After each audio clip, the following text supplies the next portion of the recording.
জনসেবক যিনিরা জনগণের সেবা করেন তিনিরাই জনসেবক।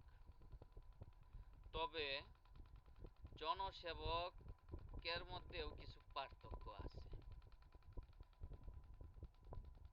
নিজের বাড়ির কাজের লোক সেও সেবক, আর জনপ্রতিনিধিও সেবক, কিন্তু দুই সেবকের মধ্যে অনেক পার্থক্য। যিনি জনপ্রতিনিধি তিনি নিজের এলাকায় মানুষের ভোটে নির্বাচিত হয়ে জনগণের সেবা করেন। এটা হচ্ছে রাষ্ট্রীয় একটা সেবা। এই সেবার মাধ্যমে তিনি জনগণের প্রতি দায়বদ্ধ থাকেন। কিন্তু তাই বলে একজন জনপ্রতিনিধি কখনোই কারো বাড়ির সেবকের মতো হতে পারেন না। কেননা মানুষের বাড়ির যে সেবক থাকে ওর কিন্তু ক্ষমতা খুবই সীমিত বাড়ির মালিকের তুলনায়। কিন্তু কোনো এলাকার জনপ্রতিনিধির ক্ষমতা এই যে কারো বাড়ির সেবকের চেয়ে অনেক বেশি। তাই কেউ যদি মনে করেন যে জনসেবক হচ্ছেন তিনি বাড়ির সেবকের মতো, তাহলে তিনি সেটা ভুল করবেন। কারণ বহু মানুষের সমর্থন এবং ভোটের মাধ্যমে জনপ্রতিনিধিগণ জনসেবার সুযোগ পান, জনসেবা করেন এবং ক্ষমতা অর্জন করেন।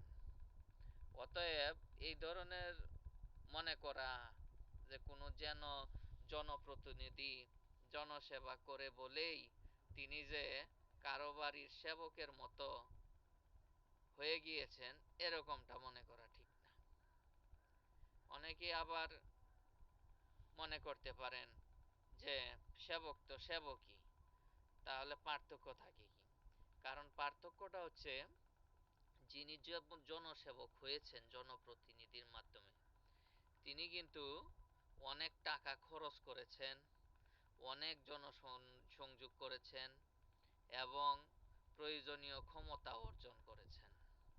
সুতরাং যে কেউ চাইলেই পারবেন না কোনো জনপ্রতিনিধিকে নিজের বাড়ির সেবকের মতো মনে করার। কারণ তিনি জনসেবক হয়েছেন নির্দিষ্ট কয়েকটা বছরের জন্য,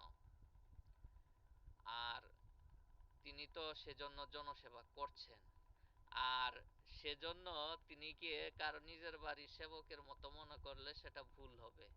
কেননা ক্ষমতা, টাকা, জনসংযোগ প্রভৃতি অর্জন করেই তো একজন মানুষ জনসেবক হয়। কম বেশি অর্জন করে জনপ্রতিনিধি হন, জনসেবক হন। তাই নিজের বাড়ির সেবকের মতো কোনো জনপ্রতিনিধিকে সেবক মনে করাটা ভুল। আমি ব্যক্তিগতভাবে এটাই মনে করি। এবং আমি যত জনপ্রতিনিধি আছে তাদেরকে আমি সম্মান করি, যথাযথই সম্মান করি। যদিও সকলের কাছে আমি যাই না, যাওয়ার প্রয়োজনও পড়ে না, কিন্তু আমি তাদেরকে মন থেকেই সম্মান করি। কারণ তিনিরা মানুষের জনসমর্থন পেয়ে জনপ্রতিনিধি হয়েছেন। অন্তত নিজের এলাকার, নিজের নির্বাচনী এলাকার, নিজের ভোট যেখানে আছে সে এলাকার জনপ্রতিনিধিকে তো একজন ভদ্রলোক, একজন নাগরিক হিসাবে মানতেই হয়। আসলে নিজের এলাকার জনপ্রতিনিধিকে মান্য করা এক ধরনের ভদ্রতা। নিজের এলাকার জনপ্রতিনিধিকে সম্মান করলে কেউ ছোট হয়ে যায় না। এটা মনে করা ভুল যে আমার যে শিক্ষাগত যোগ্যতায় কম, আমার চাইতে টাকা পয়সা কম, আমার চাইতে জমি কম, এই লোক মানুষকে তেল মেরে, মানুষের হাতে পায়ে ধরে, মানুষের পিছনে পিছনে গিয়ে ভোট পেয়ে সে জনপ্রতিনিধি হয়েছে, আমি কেন তাকে মানতে যাব? এরকম চিন্তা ভাবনা আসলে ভুল। একটা মানুষ জনপ্রতিনিধি হয় অনেক মানুষের সমর্থন পেয়ে হয়, যেভাবেই হোক জনপ্রতিনিধি তিনি হয়েছেন। অন্তত এইটুক সম্মানটা তিনি পেতে পারেন যে তিনি আমার এলাকার জনপ্রতিনিধি। আমি বলছি না যে আপনি আপনার এলাকার জনপ্রতিনিধি গিয়ে একেবারে তেল মারুন, নম নম করুন, তুষামুদি করুন, এরকম কিছু করার জন্য আমি বলছি না।